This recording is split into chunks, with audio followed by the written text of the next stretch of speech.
नमस्कार। गत online class में हमने BCom second year cost accounting paper की राजस्थान विश्वविद्यालय द्वारा निर्धारित सिलेबस के बारे में चर्चा की थी। आज हम कॉस्ट अकाउंटिंग विषय प्रवेश इंट्रोडक्शन चैप्टर में कुछ अध्ययन करेंगे। कॉस्ट अकाउंटिंग का विकास कैसे हुआ, इसकी क्या आवश्यकता पड़ी, फाइनेंशियल अकाउंटिंग और कॉस्ट अकाउंटिंग में क्या अंतर है, इन सभी बिंदुओं के ऊपर चर्चा की जाएगी। प्रथम विश्व युद्ध के बाद 1929 में अंतर्राष्ट्रीय विश्वव्यापी मंदी आई हुई थी और इस अंतर्राष्ट्रीय मंदी के कारण संपूर्ण विश्व में जो है वो माल की बहुतायत थी, लेकिन उपभोक्ता के पास धन के अभाव होने के कारण उसकी क्रय शक्ति निरंतर रूप से कमज़ोर हो गई थी। क्रय की लागत को कम करने के लिए बहुत सारे प्रयास किए गए थे। उसमें से एक प्रयास था लागत लेखांकन का विकास, और इसी काल में लागत लेखाशास्त्र का एक विधिवत विकास हुआ और धीरे धीरे ये लागत लेखाशास्त्र वित्तीय लेखाशास्त्र के पैरेलल समानांतर एक नई विधा के रूप में विकसित हुई। भारत में लागत लेखांकन का विकास 1944 में the institute of cost and works accountants of India की स्थापना से हुई, जो प्रारंभ में एक गारंटी द्वारा सीमित कंपनी के रूप में प्रारंभ हुई। 1959 में 1959 में संसद के एक अलग अधिनियम कॉस्ट एंड वर्क्स अकाउंटेंट्स अधिनियम बनाया गया, जिसमें इस संस्था को एक स्वतंत्र रूप दे दिया गया, जिसका मुख्य उद्देश्य कंपनियों के लागत नियंत्रण से संबंधित प्रावधानों को देखना था और उसके संबंध में विशेष दिशा निर्देश तैयार करना था। यदि कोई कंपनी इस प्रकार की है जो उत्पादन संबंधी, प्रक्रिया संबंधी, निर्माण संबंधी या खनन कार्य में संलग्न है, तो ऐसी कंपनी के संबंध में सूचनाएं एवं लेखे रखने होंगे और उनको लागत लेखे भी तैयार करने होंगे। ये लागत लेखे सामग्री से संबंधित हो सकते हैं, श्रम से संबंधित हो सकते हैं और अन्य सभी प्रकार की लागतों से संबंधित ये लेखे हो सकते हैं।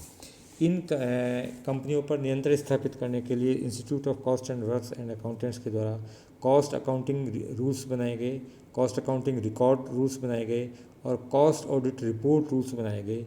इन नियमों के आधार पर ही वो कंपनी जो निर्माणी कंपनी है, वो कंपनी जो खनन कंपनी है, प्रक्रिया से संबंधित है, उत्पादन से संबंधित कार्य करती है, उन सभी को ये नियमों का पालन करना होगा। और इसके लिए institute of cost and works accountants के द्वारा कॉस्ट अकाउंटिंग स्टैंडर्ड्स की स्थापना भी की गई और 22 जो है वो अलग अलग कॉस्ट अकाउंटिंग स्टैंडर्ड बनाए गए। इसमें CAS 1 लागत के वर्गीकरण से संबंधित है, CAS 2 क्षमता निर्धारण से संबंधित है, 3 नंबर उपरिव्यय से संबंधित है, CAS 4 स्वयं के उपभोग हेतु निर्मित माल की लागत से संबंधित है, CAS 5 यातायात के औसत लागत से संबंधित है, CAS 6 सामग्री लागत से संबंधित है, CAS 7 श्रम लागत से संबंधित है, CAS 8 उपभोक्ता की लागत से संबंधित है, CAS 9 पैकेजिंग सामग्री की लागत से संबंधित है, CAS 10 प्रत्यक्ष व्यय से संबंधित है, CAS 11 प्रशासनिक उपरिव्ययों से संबंधित है, CAS 12 मरम्मत एवं अनुरक्षण से संबंधित है, CAS 13 सेवा केंद्रों की लागत से संबंधित है, CAS 14 प्रदूषण सामग्री नियंत्रण लागत से संबंधित है, CAS 15 विक्रय एवं वितरण उपरिव्यय लागत से संबंधित है, CAS 16 ह्रास एवं अवशोषण लागत से संबंधित है, CAS 17 ब्याज एवं वित्तीय लागत, CAM 18 शोध एवं विकसित लागतों से संबंधित है, CAS 19 संयुक्त लागत से संबंधित है, CAS 20 अधिकार शुल्क और तकनीकी शुल्क से संबंधित है, CAS 21 किस्म नियंत्रण से संबंधित है और CAS 22 निर्माणी लागत से संबंधित है। ये कुछ मुख्य अकाउंटिंग स्टैंडर्ड्स है जिनका पालन प्रत्येक निर्माणी कंपनी को, उत्पादन कंपनी को और खनन कंपनी को करना आवश्यक है। अब हम आगे कॉस्ट अकाउंटिंग से संबंधित कुछ महत्वपूर्ण शब्दावली का अध्ययन करेंगे और उसके आधार पर समझेंगे कि आखिर कॉस्ट क्या है, कॉस्टिंग क्या है, कॉस्ट अकाउंटिंग क्या है, कॉस्ट अकाउंटेंसी क्या है और इनमें आपस में क्या अंतर है। कॉस्टिंग जो है, कॉस्ट सबसे पहले अपन ये लेते हैं, कुछ टेक्निकल वर्ड्स हैं ये। कॉस्ट है किसी भी वस्तु के निर्माण में यदि कोई लागत आई है तो उसकी कुल लागत जो है वो कॉस्ट कहलाएगी। वो लागत चाहे सामग्री के रूप में हो, वो लागत चाहे श्रम के रूप में हो, वो लागत चाहे अन्य किसी उपरिव्यय के रूप में हो, वो कुल लागत जो है वो हमारी कॉस्टिंग के क्षेत्र में जो है वो लागत कहलाएगी। अर्थात लागत से आशय उस राशि से है जो एक विशेष वस्तु एवं सेवा को प्राप्त करने से हुई है।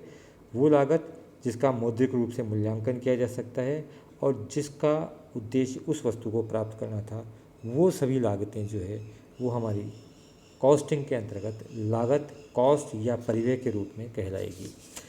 दूसरी यदि अपन परिभाषा लें, कॉस्ट अकाउंटिंग, कॉस्टिंग का मतलब लागत निर्धारण। लागत निर्धारण लागत ज्ञात करने की एक प्राविधि है, लागत ज्ञात करने की एक प्रक्रिया है। लागत निर्धारण हेतु किस प्रकार की तकनीक का प्रयोग किया जाता है, वो उस व्यवसाय की प्रकृति, उस व्यवसाय के उत्पादन की विधि, आकार के ऊपर निर्भर करता है। इसलिए कॉस्टिंग जो है, लागत निर्धारण एक ऐसी प्राविधि है जिसके आधार पर हम लागत को निर्धारित करते हैं। लागत निर्धारण और लागत, इन दोनों में अंतर है कि लागत निर्धारण तो एक प्रकार की प्रक्रिया है और लागत जो है उस प्रक्रिया का अंतिम परिणाम है। कॉस्ट अकाउंटिंग जो है नेक्स्ट, जो अपना हमारी जो तकनीकी शब्दावली है वो है कॉस्ट अकाउंटिंग। कॉस्ट अकाउंटिंग का अर्थ है कि कोई भी लागत का जो निर्धारण किया जाता है, यदि वो विधिवत प्रकार से एक वैज्ञानिक प्रक्रिया के आधार पर किया जाए तो वो एक कॉस्ट अकाउंटिंग होगी। उसके लिए एक निश्चित विधियां हैं, निश्चित मेथड्स दिए हुए हैं। कॉस्ट अकाउंटिंग में बहुत सारे मेथड्स दिए हुए हैं। उन मेथड्स का प्रयोग करते हुए यदि हम कॉस्ट का निर्धारण करें तो वो कॉस्ट अकाउंटिंग कहलाएगी। कॉस्टिंग और कॉस्ट अकाउंटिंग, उसमें जो अंतर है, कॉस्टिंग एक लागत निर्धारण की तकनीक है जो लिखित भी हो सकती है और मौखिक भी हो सकती है। लेकिन कॉस्ट अकाउंटिंग जो है वो एक विशेष तकनीक है जो लिखित ही होगी और विभिन्न तकनीकों में से, जो कॉस्टिंग की जो विभिन्न तकनीकें हैं उसमें से कोई एक होगी। अगली जो शब्दावली हम काम में लेंगे वो है कॉस्ट अकाउंटेंसी। कॉस्ट अकाउंटेंसी जो है वो का तात्पर्य लागत लेखांकन प्रक्रिया के प्रयोग से है। लागत लेखांकन का अर्थ, लागत लेखाशास्त्र का जो अर्थ है वो, लागत लेखाशास्त्र का अर्थ है लागत नियंत्रण में विज्ञान, कला और व्यवहार के लिए, लाभार्जन योग्यता के लिए, योग्यता का निर्धारण करने के लिए लागत निर्धारण तथा लागत लेखांकन के सिद्धांत, विधियां एवं प्रावधानों को लागू करने से लगाया जाता है। अर्थात लागत लेखांकन का निर्धारण करना वो किस प्रकार कला है, किस प्रकार विज्ञान है, किस प्रकार उसको व्यवहार में प्रयोग किया जाए, किस प्रकार लागत लेखांकन के सिद्धांत बनाए जाएं, कौन कौन सी विधियां उपयोगी है, और उन सभी एकत्रित की गई सूचनाओं को प्रबंधकीय निर्णयों में किस प्रकार उपयोगी है, उसको किस रूप से प्रस्तुत किया जाए, इस सारे समुच्चय को हम कॉस्ट अकाउंटेंसी कहेंगे। मुख्य रूप से जो 4 प्रकार की शब्दावली है उसको यदि हम समराइज़ करें तो वो शब्दावली जो होगी वो है कॉस्ट, अर्थात किसी भी वस्तु को ज्ञात करने की लागत। कॉस्ट अकाउंटिंग उस लागत को ज्ञात करने की प्रक्रिया जो मौखिक भी हो सकती है और लिखित भी हो सकती है। कॉस्टिंग जो होगी, और कॉस्ट अकाउंटिंग है वो कॉस्टिंग अकाउंटिंग यदि वैज्ञानिक आधार पर हम उसको किसी लागत को निर्धारण करें तो वो कॉस्ट अकाउंटिंग होगी। और उस कॉस्ट अकाउंटिंग को यदि हम प्रबंधकीय के उपयोग में काम में लें, प्रबंधकीय सूचनाओं को प्रबंधक किस प्रकार से उपयोग लेता है, उसको किस प्रकार से प्रस्तुत किया जाए, उसके सिद्धांतों का निर्माण, उसकी विधियों का निर्माण, उसकी प्रावधानों का निर्माण, वो कॉस्ट अकाउंटेंसी कहलाएगी। तो ये कुछ शब्दावली थी जिसके आधार पर हम अध्ययन करेंगे। तो ये बेसिक मूल शब्दावली है जिसको हम कॉस्टिंग का अध्ययन करने से पूर्व हमको पता होना चाहिए। कॉस्ट क्या है, कॉस्टिंग क्या है, कॉस्ट अकाउंटिंग क्या है और कॉस्ट अकाउंटेंसी क्या है। हम आगे के अगली जो हमारी क्लास होगी उसमें हम कॉस्ट अकाउंटिंग के क्या उद्देश्य हैं, कॉस्ट अकाउंटिंग और फाइनेंशियल अकाउंटिंग में क्या अंतर है, कॉस्ट अकाउंटिंग और फाइनेंशियल अकाउंटिंग में क्या समानता है, कॉस्ट अकाउंटिंग के क्या लाभ हैं, महत्व क्या है, कॉस्ट अकाउंटिंग की कौन कौन सी पद्धतियाँ हैं, इन सभी का हम अध्ययन करेंगे। धन्यवाद।